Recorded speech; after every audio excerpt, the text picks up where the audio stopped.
अस्सलाम वालेकुम, this is Umaina Basit from motion of knowledge.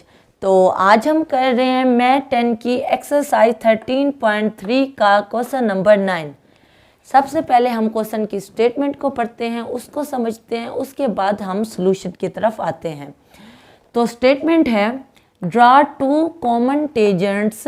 हमने टेजेंट्स को ड्रा करना है टू टचिंग सर्कल्स। दो सर्कल्स हैं और वो दोनों एक दूसरे से टच हो रहे हैं of radii 2.5 centimetre and 3.5 centimetre. यानी कि हमारे पास दो सर्कल हैं, एक ये सर्कल है जिसका रेडियस जो है वो 2.5 सेंटीमीटर है, यानी कॉम्पस को हम 2.5 सेंटीमीटर जितना खोलेंगे। तो इसी तरह एक और सर्कल है जिसका रेडियस थोड़ा सा बड़ा है, यानी कि 3.5 सेंटीमीटर, और वो दोनों सर्कल आपस में क्या हो रहे हैं, टच हो रहे हैं। अब हमने क्या करना है, यहाँ हमने कॉमन टेंजेंट निकालना है। कॉमन टेंजेंट क्या होगा, देखें अगर यहाँ पे एक हम परपेंडिकुलर लाइन ड्रा करते हैं तो ये जो टेंजेंट लाइन होगी इसको हम कहेंगे कि ये कॉमन टेंजेंट है दोनों सर्कल का। टेंजेंट क्या होता है, एक सर्कल होता है और उस सर्कल पे अगर एक स्ट्रेट लाइन हो जो सर्कल को सिर्फ एक पॉइंट पे टच करे तो हम कहते हैं कि वो टेंजेंट लाइन है इस सर्कल की। इसका जो रेडियस है वो 3.5 सेंटीमीटर है और छोटे वाले सर्कल का जो रेडियस है वो 2.5 सेंटीमीटर है। इस बात का आपको यकीनन पता होगा कि जो रेडियई होते हैं वो टेंजेंट के साथ जो एंगल बनाता है वो हमेशा 90 का होता है। देखें ये हमारे पास सर्कल है, इसका रेडियस क्या होता है, सेंटर से किसी किनारे तक का फासला, यानी सेंटर से सर्कल के किसी किनारे तक का फासला रेडियस होता है। तो यहाँ से यहाँ तक रेडियस है।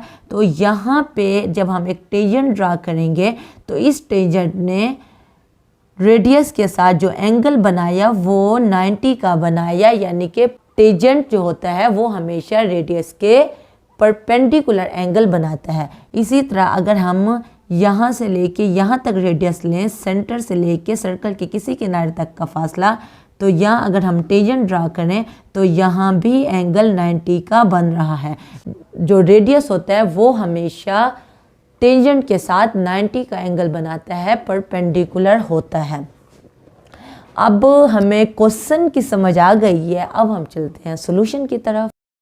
अब सबसे पहले हमने एक लाइन को ड्रा करना है और लाइन कितनी होनी चाहिए, देखें 2.5 प्लस 3.5, क्योंकि एक सर्कल का रेडियस 2.5 है और दूसरे सर्कल का रेडियस 3.5 सेंटीमीटर है। तो इन दोनों को ऐड करें तो वो 6 सेंटीमीटर बनता है। इसका मतलब है आपने 6 सेंटीमीटर जितनी एक लाइन को खींचना है। आप स्केल उठाओ और 6 सेंटीमीटर जितनी एक लाइन को खींच लो।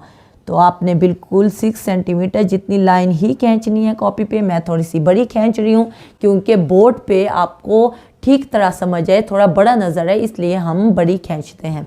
तो ये हमारे पास क्या है, यहाँ पे हम ओ कह देते हैं और यहाँ पे हम ओ डैश कह देते हैं।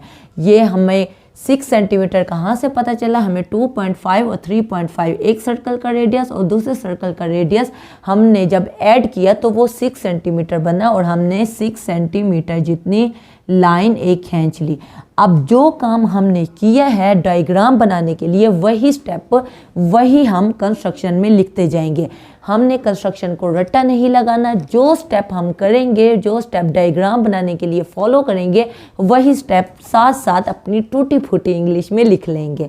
तो सबसे पहले हमने क्या किया है, हमने एक लाइन को ड्रा किया है और वो लाइन कितनी है, वो लाइन 6 सेंटीमीटर है। तो हम लिखते हैं ड्रा अ लाइन। हमने एक लाइन को ड्रा किया है, लाइन सेगमेंट को हमने ड्रा किया है ओ और ओ डैश, और इसके ऊपर लाइन सेगमेंट का हमने निशान लगा दिया है।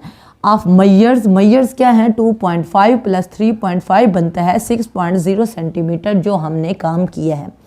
अब इसके बाद हमने सर्कल्स को ड्रा करना है। सर्कल्स को ड्रा करने के लिए हमें कॉम्पस को उठाना होगा और कितना खोलना होगा, हमने 2.5 सेंटीमीटर और 3.5, यानी एक सर्कल का रेडियस हमने 3.5 सेंटीमीटर लेना है। इसको हम खोलेंगे, 3.5 सेंटीमीटर जितना आपने स्केल उठाना है और कॉम्पस को 3.5 सेंटीमीटर जितना खोलना है। तो आप क्या करेंगे, एक पॉइंट पे रखेंगे और एक सर्कल को ड्रा कर लेंगे। तो ये देखिए मैं सर्कल को ड्रा कर रही हूँ और इसका रेडियस कितना है, इसका रेडियस 3.5 सेंटीमीटर है। यानी कि ये हमारे पास रेडियस है, सेंटर से लेके सर्कल के किसी किनारे तक का फासला रेडियस होता है।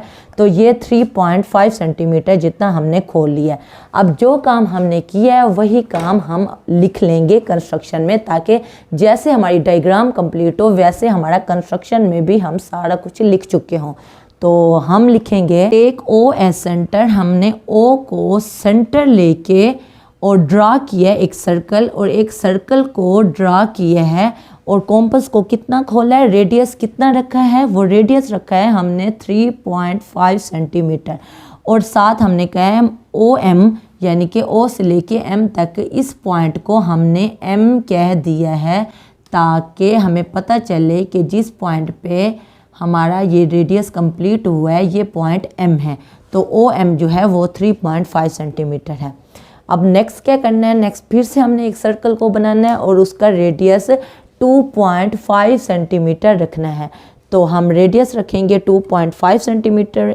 आपने स्केल उठाना है और उस पर चेक करना है और 2.5 सेंटीमीटर जितने रेडियस ले लेना है।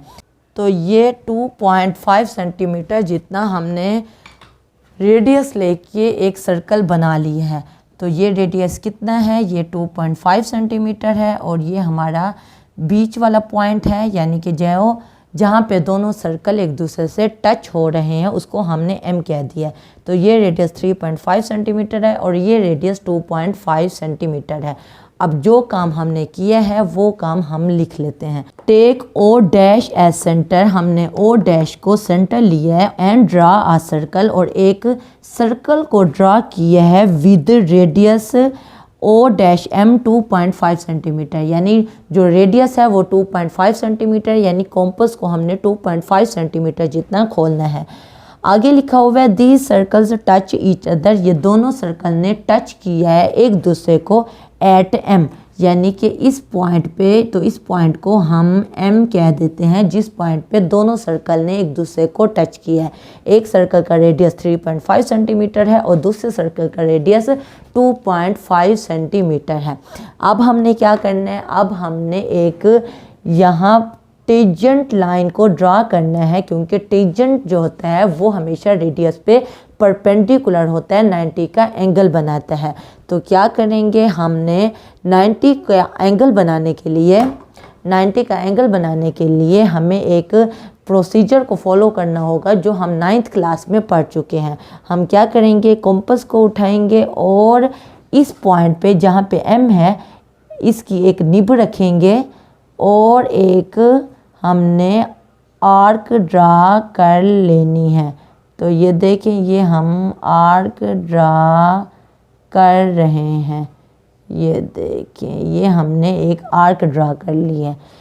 तो क्योंकि बोर्ड है तो इस पे ये थोड़ा स्लिप होता है तो थोड़ी टेढ़ी मेरी बन जाए, लेकिन आपकी बिल्कुल परफेक्ट बनेगी। मेरी टेढ़ी मेरी को देख के आपने परेशान नहीं होना।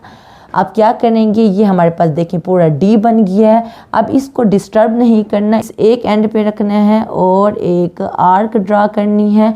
फिर इसी एंड पे रख के हमने एक दूसरी आर्क ड्रा करनी है। तो इसका मतलब है यहाँ पे 0 है, यहाँ पे 60 है, यहाँ पे हमारे पास 120 है और यहाँ पे हमारे पास 180, यानी कि पूरा डी कंप्लीट हो गया। 0 से स्टार्ट हुआ और 180 तक गया। अब 60 और 120 के बीच में 90 आता है। हमने 90 का एंगल क्यों बनाना है, ताकि हम एक परपेंडिकुलर लाइन ड्रा कर सकें। 90 का एंगल बनाने के लिए हमें परपेंडिकुलर को ड्रा करना पड़ेगा। और परपेंडिकुलर क्यों ड्रा करना पड़ेगा? क्योंकि जो रेडियस है उस पे हमेशा टेंजेंट जो होता है वो परपेंडिकुलर होता है। तो इसलिए हम 90 का एंगल बना रहे हैं, क्योंकि ये हमारे पास 60 है और ये 120 है। तो 60 और 120 के बीच में हमारे पास 90 का एंगल बनेगा। तो यहाँ 60 पे रखेंगे और एक आर्क ड्रा करेंगे। उसके बाद यहाँ दूसरा 120 पे रखेंगे और एक आर्क ड्रा हमने कर ली। अब ये जो पॉइंट है जहाँ पे दोनों आर्कों ने एक दूसरे को इंटरसेक्ट किया, ये देखिए ये पॉइंट, इस पॉइंट को हम जब m के साथ मिलाएंगे तो हमारे पास 90 का एंगल बन जाएगा। तो हम क्या करेंगे, स्केल को उठाएंगे और m को इसके साथ मिला देंगे कि ये हम एक स्ट्रेट लाइन ड्रा कर रहे हैं जो कि क्या है, जो 90 का एंगल बना रही है। किस पे 90 का एंगल बना रही है? ये इस रेडियस पे भी देखिए, यहाँ से लेके यहाँ तक जो एंगल है वो भी 90 का है और यहाँ से लेके यहाँ तक जो एंगल है वो भी 90 का है। इस रेडियस पे भी ये टेंजेंट 90 का एंगल बना रही है और इस रेडियस पे भी ये टेंजेंट 90 का एंगल बना रही है। तो ये जो टेंजेंट लाइन है ये दोनों रेडियस का, दोनों सर्कल का कॉमन टेंजेंट लाइन है। तो बस ये जो हमने काम किया है यही काम हम लिख लेते हैं, यही बात हम लिख लेते हैं। तो हम लिखेंगे draw P Q perpendicular line segment O O dash. अब पी क्यू क्या है? इस पॉइंट को हम पी कह रहे हैं, ये जो हमने टेंजेंट लाइन ड्रा किया, और यहाँ हम क्यू कह रहे हैं। तो ये जो टेंजेंट लाइन है वो पी क्यू वो परपेंडिकुलर है पी क्यू, क्योंकि एक लाइन है तो हमने लाइन का साइन बना दिया है, दोनों तरफ एरो लगा दिया, जिससे हमें पता चल रहा है कि पी क्यू एक लाइन है, दोनों तरफ जा रही है, उसकी कोई हद नहीं है और वो परपेंडिकुलर है ओ ओ डैश पे, यानी कि ओ ओ डैश पे ये परपेंडिकुलर है और ओ ओ डैश एक लाइन सेगमेंट है जो हमने लाइन सेगमेंट का निशान लगा दिया है। तो हमारी डायग्राम कंप्लीट हो गई है और हमारे स्टेटमेंट कंस्ट्रक्शन के जो पॉइंट्स थे वो भी तकरीबन कंप्लीट हो गए हैं। बस एक पॉइंट हम लिखते हैं, पी क्यू जो टेंजेंट लाइन है इज रिक्वायर्ड कॉमन टेंजेंट। तो पी क्यू जो है वो हमारे पास रिक्वायर्ड कॉमन टेंजेंट है। तो क्वेश्चन नंबर 9 आपका हो गया है। अगर कोई कन्फ्यूजन हो, कोई मसला हो तो आप नीचे कमेंट में पूछना, मैं इंशाल्लाह कमेंट बॉक्स में इसका डेफिनेटली जवाब दे दूंगी। तो अगर आप मेरे चैनल पे नए हैं तो प्लीज़ मेरे चैनल को ज़रूर सब्सक्राइब करें और अगर आपको मेरी वीडियो थोड़ी सी भी इंफॉर्मेटिव लगी है तो मेरी वीडियो को ज़रूर लाइक करें। तो फिर मिलेंगे नए लेक्चर के साथ। अल्लाह हाफ़िज़।